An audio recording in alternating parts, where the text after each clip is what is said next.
አስተዳደር የጉዞ እገዳ ሊጣልባቸው ነው የተባሉት 41 ሀገራት የትኞቹ ናቸው? በከፊልና ሙሉ ለሙሉ እገዳ የወጣባቸውን ሀገራቶች ዜጎች ወደ አሜሪካ እንዳይገቡ ይከለክላሉ።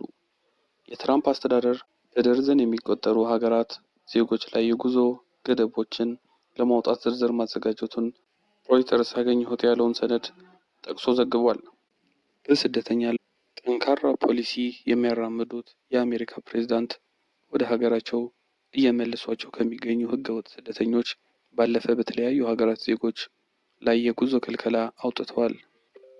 ክልከላ የተላለፈባቸው ሀገራት ዜጎች ለስራ፣ ለጉብኝት፣ ጥገኝነት በመጠየቅና በተለያዩ የአሜሪካ ቪዛዎች ወደ አሜሪካ ምድር መግባት አይችሉም። ሮይተርስ ተመለከትኩት ያለው የጉዞ ክልከላ ሰነድ በድምሩ 41 ሀገሮች በ3 የተለያዩ ቡድኖች ይዘረዘራሉ።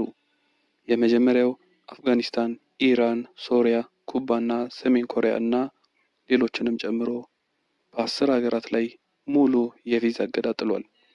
በሁለተኛው ረድፍ ኤርትራ፣ ሄይቲ፣ ላኦስ፣ ምንማርና ደቡብ ሱዳን ከፊል እገዳዎች የተጣሉባቸው ሲሆን ይህም በቱሪስት፣ በተማሪ እንዲሁም በሌሎች ስደተኛ ቪዛዎች ላይ ተጽዕኖ ይኖረዋል ነው የተባለው።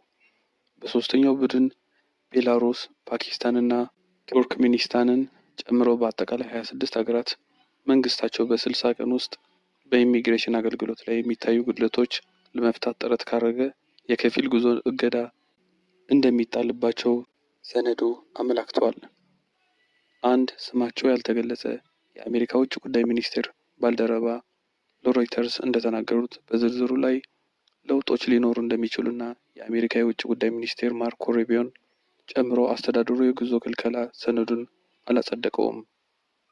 የአሁኑ የጉዞ ክልከላ ትራምፕ በመጀመሪያ ስልጣን ጊዜያቸው በ2018 በርካታ ሙስሊሞችን በሚገኙባቸው 7 ሀገራት ላይ ካወጡት የጉዞ ክልከላ ጋር የሚመሳሰል ነው። ይህ የትራምፕ ጉዞ እገዳ በ2018 በጠቅላይ ፍርድ ቤቱ ከመጽደቁ በፊት ለረጅም ጊዜ ተይዞ እንደነበር ይታወሳል። ትራምፕ በጥር 20 ከፈረማቸው የሥራ አስፈጻሚ ትዕዛዞች መካከል ወደ አሜሪካ የሚገባ ማንኛውም የውጭ ሀገር ዜጋ ለብሔራዊ ደህንነት ስጋት አለመሆኑን ለማረጋገጥ የተጠናከረ ማጣራት እንዲደረግበት የሚጠይቀው መመሪያ ይጠቀሳል። በዚህ መመሪያ ላይ በመረጃዎቻቸው ጉድለትና በተለያዩ ምክንያቶች በከፊልና ሙሉ በሙሉ ወደ አሜሪካ ከመግባት መታገድ የሚገባቸውን ሀገራት ዝርዝር ካቢኔው እስከ መጋቢት 21 እንዲያቀርብ ያዛል።